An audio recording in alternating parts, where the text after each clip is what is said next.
우리에게 주시는 말씀은 창세기 39장 말씀 보겠습니다. 창세기 39장.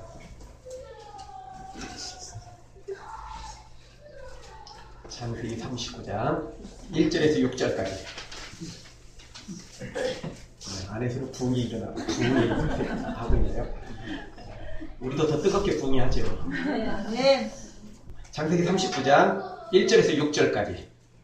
한 목소리로 다 같이 읽겠습니다. 요셉이 이끌려 애굽에 내려가매 바로의 신하 시대장 애굽 사람 보디발이 그를 그리로 데려간 이스마엘 사람의 손에서 그를 살리라. 여호와께서 요셉과 함께 하심으로 그가 형통한 자가 되어 그 주인 애굽 사람의 집에 있으니 그 주인이 여호와께서 그와 함께 하심을 보며 또 여호와께서 그의 범사에 형통케 하심을 보았더라. 요셉이 그 주인에게 은혜를 입어 섬김에 그가 요셉으로 가정 종물을 삼고 자기 소유를 다 그 손에 위임하니 그가 요셉에게 자기 집과 그 모든 소유물을 주관하게 한 때부터 여호와께서 요셉을 위하여 그 애굽 사람의 집에 복을 내리심으로 여호와의 복이 그 집과 밭에 있는 모든 소유에 미친지라. 주인이 그 소유를 다 요셉의 손에 위임하고 자기 식료 외에는 간섭하지 아니하였더라. 요셉은 용모가 준수하고 아담하였더라. 아멘. 올림픽이나 월드컵 같은 데서 은메달을 딴 선수와 동메달을 딴 선수 중에 누가 더 행복할 것 같습니까? 메달 색깔로만 보면 은메달을 딴 사람이 훨씬 행복해야죠. 그런데 조사 결과 은메달을 딴 사람보다 동메달을 딴 사람들이 더 행복하더랍니다. 은메달을 딴 수는 아깝게 금메달을 놓쳐버린 것 때문에 가슴이 쓰리죠. 아픕니다. 근데 반면 동메달을 딴 사람은 하마터면 메달 밖으로 밀려날 뻔했는데 동메달을 딴 거예요. 그래서 기분이 너무 좋다는 거예요. 그래서 이 동메달과 은메달을 비교했더니 행복 차이가 상당히 나더라는 겁니다. 물론 뭐 100%다 그런 건 아니겠죠. 그런데 대다수가 그렇게 조사를 해봤더니 선수들을 대상으로 조사를 해봤더니 그렇다라는 겁니다. 근데 우리가 생각하기도 그렇죠. 그리고 시상식 때 봐도 그래요. 은메달을 딴 선수는 그냥 얼굴이 보통이에요. 근데 동메달을 딴 선수는 종종 마치 저 사람이 금메달을 땄나 이렇게 생각될 정도로 아주 그냥 얼굴에 그냥 웃음이 만연하고 혼자 막 환호성을 지르고 이런 동메달 따는 친구들을 이따금씩 보게 됩니다. 그만큼 기쁜 거죠. 호사다마라는 말도 있습니다. 좋은 일에는 탈이 많다는 거죠. 결국 좋은 일이 많다는 건 좋지만 그만큼 안 좋은 일도 많이 생긴다, 또 염려된다, 그런 의미를 담고 있습니다. 얼마나 안 좋은 일이 많이 생겼으면 그 좋은 일을 다 기뻐하기도 전에 그런 염려가 생기겠습니까? 반면 불행 중 다행이라는 말도 있습니다. 불행을 만났지만, 그 큰 위기를 만났지만 그 위기를 넘겨 행복을 느끼는 경우도 있는 것입니다. 여러분, 누가 더 행복할까요? 이 호사다마, 좋은 일이 있었는데 염려하는 사람과 죽을 위기에 빠졌었는데 불행 중 다행인 사람과 어떤 사람이 더 행복할까요? 참 어려운 문제이긴 합니다. 그래도 사람은 분명히 차이가 있습니다. 위기를 만났어도 다행이다 생각하는 사람은 행복을 조금 느끼고 안심을 하게 되지만, 지금 좋은 일이 있는데도 불구하고 안 좋은 일이, 이거 다 끝나고 안 좋은 일이 생기면 어떻게 하지? 벌써 불안을 느끼기 시작하면, 염려가 생기기 시작하면 이 사람은 마냥 행복할 수가 없는 것입니다. 1853년 크리미아 전쟁 때에 사운터는 그야말로 생지옥이었습니다. 부상병들은 그냥 버려져서 추위와 굶주림, 전염병에 감염되어 죽어갔었습니다. 왜냐하면 이 당시에는 적십자사가 없었고, 그리고 이 군대에 마땅한 이 간호를 하며 돌봐줄 수 있는 야전병원이 없었습니다. 그냥 방치하는 그런 시대였습니다. 그런데 이때 이 적십자사 창설에 초석이 된 나이팅게일이 전쟁의 종군에서 사랑으로 부상병들을 간호하기 시작했습니다. 따뜻한 손길과 그리고 동정어린 미소, 헌신적인 돌봄은 부상병들의 마음을 움직였고, 그 암울한 분위기, 그리고 병이 걸리고 또 팔다리가 잘리고 그래서 모든 인생이 끝나버렸을 것 같은 이 부상병들에게 새로운 소망을 가져다 주었습니다. 그래서 수많은 사람들이 우리는 그녀의 그림자에 입 맞추었고 평안과 기쁨 중에 누울 수 있었다. 그녀가 오기 전에는 분노와 저주의 소리로 가득 찼으나 이제는 교회와 같이 거룩함으로 충만합니다. 그렇게 그들은 고백을 했다는 것입니다. 다 인생이 끝날 것 같은 부상병들이었지만 새로운 소망이 생겼다는 것입니다. 우리가 살아가는 것도 그렇습니다. 어떤 사람은 큰 것을 가지고도 불행히 여기는 사람이 있습니다. 즉 성공하고 형통하고 부자되고 출세했는데 우리가 보기에는 마냥 좋을 것 같은데, 마냥 행복할 것 같은데 그렇지 못한 사람도 있다는 것입니다. 인기 연예인이나 대단한 미모와 재력을 가진 사람들, 우리가 보기에는 정말 행복할 것 같은데, 우리 같으면 맨날 춤추며 살 것 같은데, 우리 같으면 맨날 노래만 부를 것 같은데 그렇지 못하고 우울증에 빠지고 공황장애에 입원을 하고 그리고 심지어 자살을 하는 인기 연예인들, 대단한 인기를 누리는 사람들 중에 그런 사람이 있다는 걸 우리는 종종 소식을 듣게 됩니다. 반대로 장애를 가지고 있고 외모도 못생겼고 가난해서 우리가 보기에는 너무 불행해 보이고 너무나 안타깝게 보이는데 어떤 사람들은 그런 장애를 갖고 그런 가난을 갖고 그런 불행 중에서도 웃고 행복하고 평안한 얼굴의 모습을 보게 됩니다. 오늘 성경은 무엇이 진짜 행복이며 무엇이 진짜 형통인지를 보여주고 있습니다. 우리가 잘 알듯이 요셉은 비극의 주인공이었습니다. 다른 사람도 아닌 형들에게 배신을 당하고 노예로 팔려버렸습니다. 물론 누구에게든지 배신당하고 노예로 팔리면 불행 중에 불행이겠죠. 그래도 잘 아는 사람에게, 친구에게, 그것도 피를 나는 형제들에게 이런 배신을 당했다면 그 배신에 치를 떨 수밖에 없을 것입니다. 그리고 그 당시 노예가 된다는 것은 모든 인생이 끝났다는 의미입니다. 지금 현대시대에도 부도를 당하거나 직장에서 해직을 당했다면 참 말할 수 없는 마음의 근심이고 큰 위기를 당했다라고 볼 수 있습니다. 그러나 이 당시에 종이 됐다, 그 이야기는 현대시대에 부도가 났다, 실직했다 이런 거하고 비교할 수 없는 겁니다. 왜? 실직해도 부도가 나도 다시 재기하는 수는 있어요. 큰 부자는 못 되더라도 빚 다 갚고 그냥 그렇게 살아갈 수 있을 만큼 재기하는 사람들이 수없이 많아요. 그러나 이 당시에 종이 됐다, 노예가 됐다, 그러면 평생 노예예요.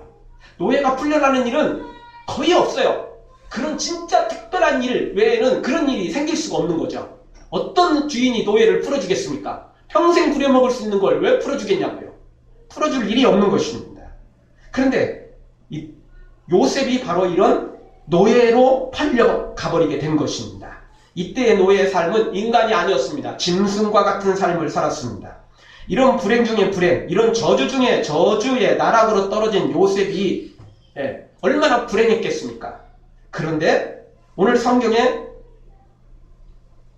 요셉이 불행했다라는 단어가 단 한 군데도 나오고 있지 않습니다.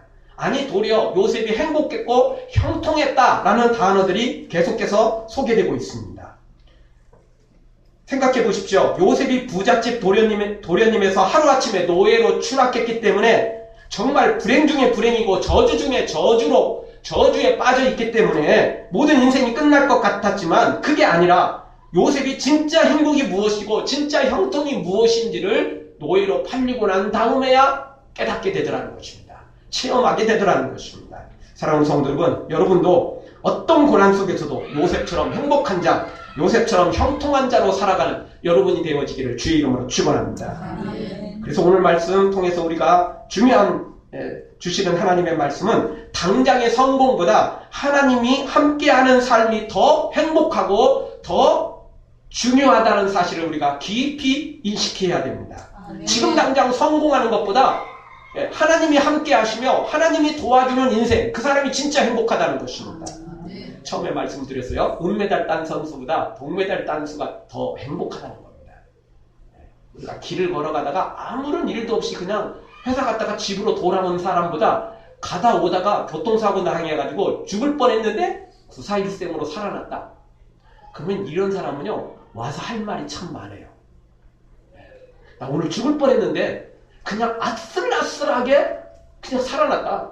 진짜 구사일생이다. 이런 사람은 인생의 행복을 누리게 되고, 그리고 인생의 소중함을 느끼게 되고, 그리고 삶에 대해서 더 귀하고 알차게 살아가려는 마음이 생긴다는 것입니다.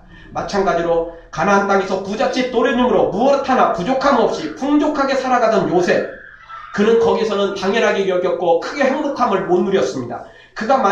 요셉이 만약 가나안 땅에서 진짜 행복을 누렸다면 형들을 아버지한테 고자질 안 했을 거예요. 고자질 했다는 이야기는 뭐죠? 지금은 자신이 사랑을 듬뿍 받지만 언제 어떻게 돼서 자신이 형들처럼 쫓겨나고 다른 형이 자기 자리를 대신할지도 모른다는 불안감이 있었다는 이야기입니다.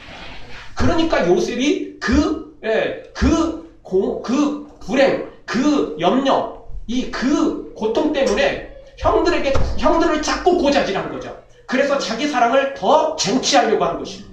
진짜 행복했으면 안 했겠죠. 너무 행복이 넘쳤으면 그 행복을 형들에게 나눠줬겠죠.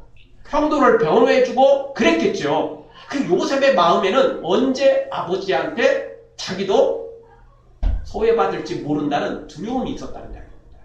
그러니까 자꾸 형들을 고자질하는 거예요.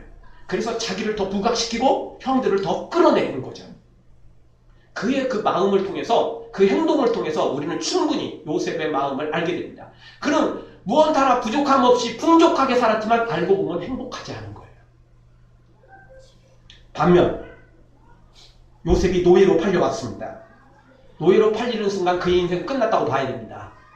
이제 먹고 살 걱정도 어려운 거고, 여러분 노예에게 충분히 먹을 걸 주는 사람이 있을까요? 노예에게 맛있는 걸 주고 좋은 옷을 입혀주고 좋은 잠자리를 제공해주는 주인이 있을까요? 그럴 것 있으면 자기가 더 먹지요. 그럴 거 있으면 자기가 더 맛있는 거 먹죠. 그럴 거 있으면 자기가 더 좋은 옷 입죠. 그럴 것 있으면 자기가 더 좋은 잠자리, 침대를 마련하지 노예에게 잘해주는 사람은 없습니다. 그거는 불가능한 일이라고 볼 수 있습니다. 이제 죽었다고 생각한 요셉에게 불행 중 다양한 일이 생기기 시작했습니다. 죽도록 고생만 하고 인간 대접도 못 받는 노예로 팔렸는데, 애굽으로 들어가서 노예로 팔렸는데 다행스럽게도, 불행 중 다행스럽게도 보디발에게 팔렸다는 거예요. 그 보디발이 누구냐? 그 사람이 대단한 사람이라서가 아니고 보디발이 바로의 시위대장이었어요. 실력자였다는 거예요. 아주 큰 세력을 가진 사람이었어요. 그래서 이 사람이 돈이 부족한 게 아니에요. 권력이 부족한 게 아니에요. 막강한 힘을 가지고 있었어요. 그러다 보니까 가난한 집에, 보통 집에 노예로 팔리면 죽도록 일하고 굶어 죽을 수도 있고 병 걸려서 죽을 수도 있어요. 그러나 이렇게 부잣집에, 대단한 권세를 가진 집에 노예로 팔리다 보니까, 이 집이 워낙 부자다 보니까 종들도 노예들도 먹을 게 충분했어요. 최소한 굶어 죽을 일은 없다라는 거죠. 또 이런 집이다 보니까 아무리 헛강 같은 집이라 해도 그래도 괜찮은 집이었어요. 그래도 괜찮은 집이었죠. 그래서 먹고 마시고 잠잘 수 있는 환경들이 다 제공된 거예요. 요셉에게. 죽을 줄 알았는데, 진짜 노예의 삶을 살 줄 알았는데, 짐승 같은 삶을 살 줄 알았는데, 아니 그래도 보디발의 집에 노예로 팔리니까 그럭저럭 살만한 거였어요. 노예는 노예지만 노예 같지 않은 노예의 삶을 살게 된 거죠. 이 정도면 웬만한 평민보다 나을 수도 있어요. 그렇죠? 웬만한 평민보다 나을 수 있어요. 가난한 집에 평민보다 나을 수도 있는 거죠. 그것이 끝이 아니었어요. 무엇보다 하나님께서 요셉과 함께 했다는 것입니다. 요셉이 가나안 땅의 아버지 집에 풍족하게 거할 때는 하나님이 함께 했다는 성경의 기록이 한 군데도 없어요. 물론 하나님께서 요셉에게 꿈을 주신 건 사실이에요. 그럼에도 불구하고 39장 이전에는 성경 어디에도 하나님이 요셉과 함께 했다는 기록이 한 군데도 없어요. 그런데 오늘 형들에게 배신당하고 노예로 팔려버린 이 39장부터 갑자기 하나님께서 요셉과 함께 하시니라. 하나님께서 요셉과 함께 하시니라. 계속 반복됩니다. 찾아보실까요? 2절 여호와께서 요셉과 함께 하심으로. 3절 그 주인이 여호와께서 그와 함께 하심을 보며. 5절 중반절 여호와께서 요셉을 위하여. 또 오늘 읽진 않았지만 23절로 가보면, 중반절에 가보면 이는 여호와께서 요셉과 함께 하심이라. 자, 39장 이전까지는 요셉과 하나님이 함께 하셨다는 내용이 한 군데도 없지만 갑자기 39장부터 노예로 팔리는 그 순간부터 불행이 시작되는 그 순간부터 저주의 자리에 빠진 그 순간부터 하나님께서 요셉과 함께 하심으로 하나님이 요셉을 위하여 하나님이 요셉과 함께 하심으로 계속해서 반복되고 있더라는 겁니다. 여러분 자녀가 아프지 않고 건강할 때는 무엇이든지 잘할 때는 부모는 그 애를 따라다니지 않고 그냥 지켜보기만 합니다. 그러나 그 자녀가 아파 열이 펄펄 나고 끙끙 앓게 되면 부모는 밤을 새워서 비록 그 옆에서 졸더라도 밤을 새워서 아이 곁에 붙어 있게 됩니다. 요셉이 잘 나갈 때는 하나님께서 약간 떨어져 지켜보고 계셨지만 요셉이 노예로 팔리고 형들에게 배신을 당하고 모든 소망이 끊어지다 보니까 하나님께서 요셉과 함께 하신 거예요. 옆에 붙어서 떨어지지 않았던 거죠. 예, 정말 요셉의 그 아픔을 하나님께서 기억하시고 그를 어루만져 주셨고 손을 붙잡아 주셨고 그를 따뜻한 가슴에 품어 주셨다는 것입니다. 그래서 요셉은 불행 중에서도 행복을 누릴 수 있었던 것입니다. 이 불행 중에서도 평안을 누릴 수 있었던 것입니다. 그래서 요셉이 39장에서 불행했다, 인생을 포기했다, 나는 왜 이 모양 이 꼴인가, 왜 나만 이렇게 고난을 당하고 왜 나는 이렇게 살아야만 되는가, 이런 내용이 한 군데도 없어요. 도리어 더 열심히 일했어요. 그리고 하나님의 복 주심으로 그는 그 불행 중에 비록 노예로 팔렸지만 노예의 신분이지만 거기 안에서 승승장구하게 됩니다.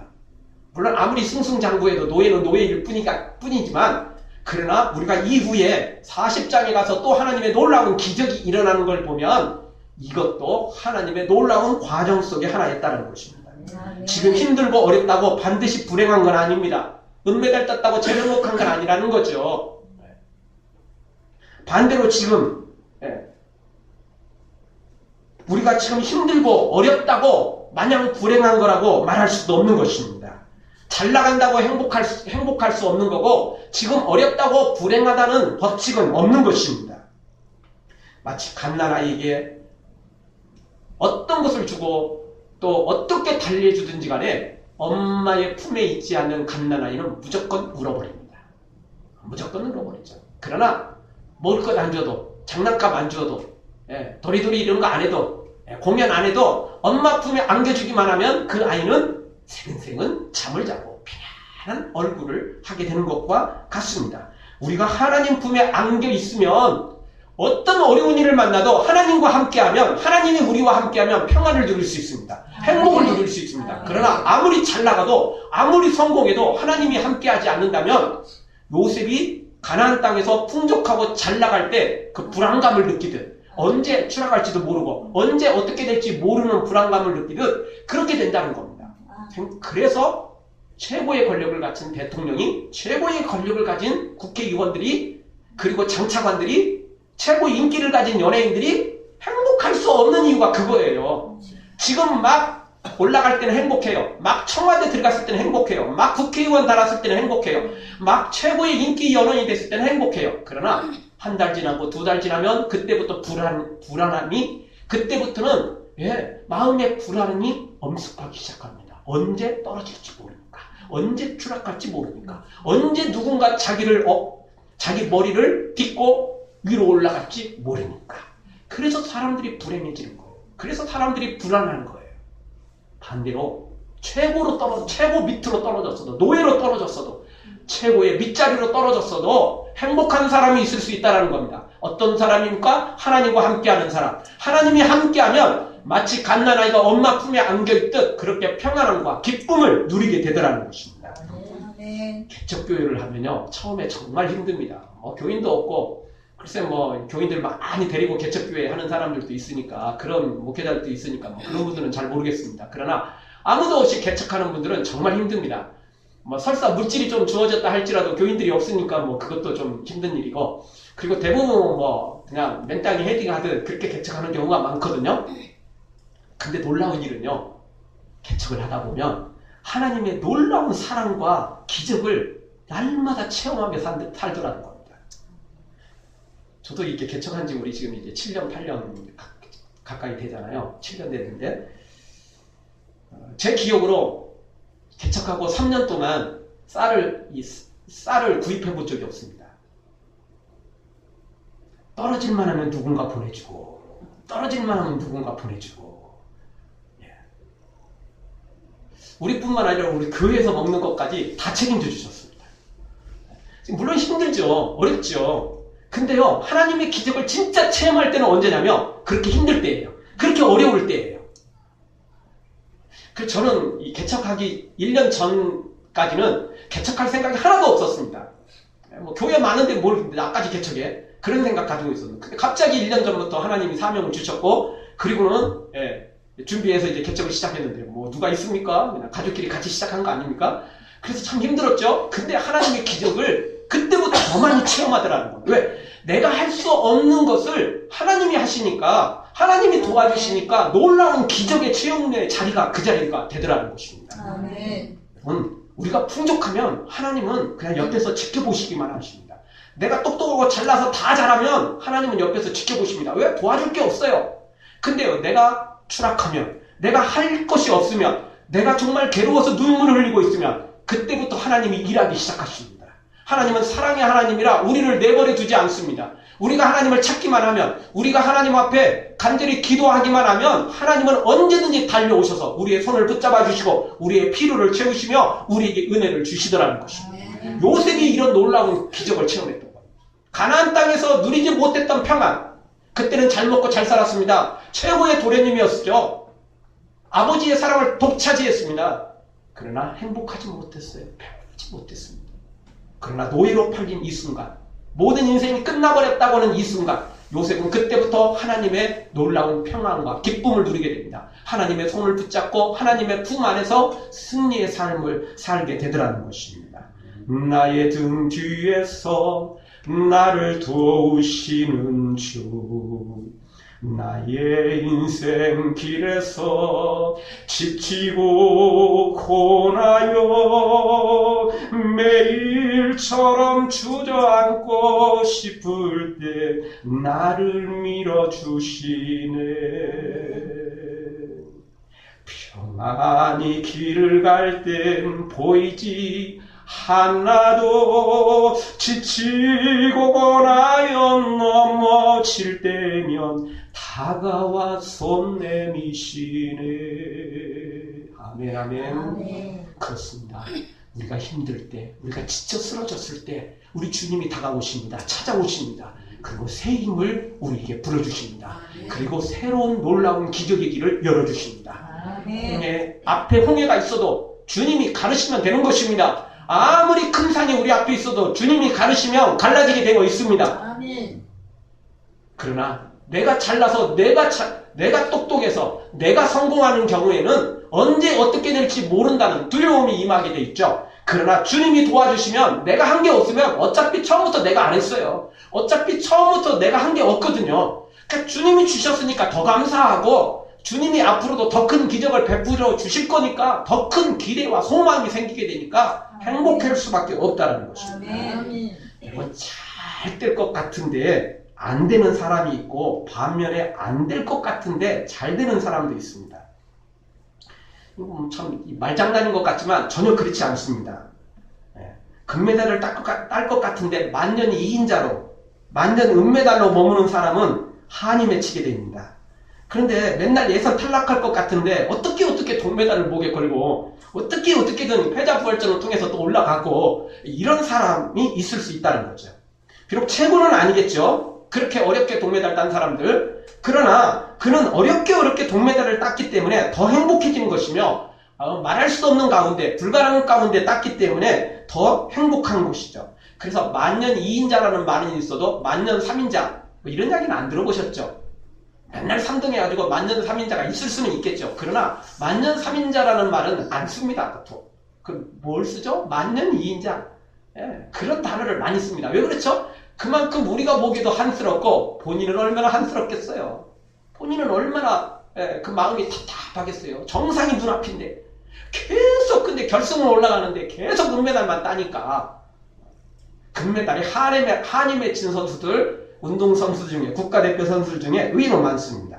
그래서 이런 사람들을 불운의 선수라고 말하죠. 불운의 스타라고 말할 수밖에 없죠. 요셉은 예전에 아버지 집에서 잘 나가고 잘 나갈 때는 안 되는 경우였습니다. 아버지의 사랑은 독차지했지만 언제 어떻게 될지 모르는 불안감이 있었고 형들과의 갈등은 심화했었고 결국에는 그 형들한테 죽임을 당하려다가 겨우 노예로 팔려나가는 그런 신세가 돼버렸습니다. 행복하지 않은 거예요. 처음도 그랬고 결론도 행복하지 않았습니다. 반면 지금은 어떻게 되죠? 안 되는 것 같은데 잘 되는 일이 요셉에게 생겼던 것입니다. 비록 노예로 팔려왔지만 하나님이 함께 하심으로 이전에 알 수 없었던 참된 평안과 기쁨을 누리게 되더라는 겁니다. 그리고 최악으로 떨어졌는데 최고 밑으로 떨어졌는데 이제는 더 이상 추락할 데가 없을 만큼 떨어졌다가 드디어 올라가기 시작합니다. 예전에는 그거 다 누리면서도 이거 당연한 것처럼 누렸고 또 언제 어떻게 떨어질지 모르는 두려움이 있었지만 이제는 마음 편하다라는 겁니다. 그냥 발 뻗고 자게 되더라는 것이죠. 아버지의 사랑을 독차지해야 된다는 불안감도 없고 형들한테 질시를 받을 필요도 없고 그럴 필요도 없더라는 겁니다. 하나님이 나를 지켜주시면 어떤 상황이든 상관없이 천국의 삶을 살 수 있게 되는 것입니다. 천국은 우리가 죽어서 갈 천국도 따로 있지만 그러나 이 땅에서 하나님이 나와 함께 계시면 그곳이 곧 천국이 될 수 있는 것입니다. 조가 상간도 나는 만족하네 값진 재물도 내겐 없지만 앞으로 내가 하늘나라에 가면 순왕금 길을 거닐겠네. 이 소망이 생기니까 지금부터 이 하나님이 함께 하시는 천국의 소망이 있고 천국이 눈앞에 보이니까 영안이 열려 천국이 보이니까 이 사람은 행복하게 살아갈 수 있는 것입니다. 사랑하는 성도 여러분, 예전에 아버지 집에서 화려하게 잘 나가던 요셉의 모습에 속지 말고 그거 본받고 그거 따라가려고 하지 말고 비록 노예로 팔려와 지옥 같은 삶을 살고 있지만 그래도 하나님이 함께 하시는 이 요셉의 삶을 배우시는 비결을 배우시는 여러분들 되어지길 주의 이름으로 축원합니다. 그리고 거기서 머무는 것이 아니라 이제 요셉이 노예로부터 시작했지만 그리고 조금 있다가 다시 또 감옥에 들어가기도 하지만 그 모든 것을 겪고 이겨내고 이제 승리자가 되어 요셉이 이 참된 평안과 기쁨을 소유할 뿐만 아니라 고난을 이겨내고 총리로 우뚝 세워졌던 것처럼 여러분도 모든 고난을 이겨내고 위대한 하나님의 사람으로 세워지기를 주의 이름으로 축원합니다. 아멘. 기도하겠습니다. 우리 통성으로 기도할 때 주님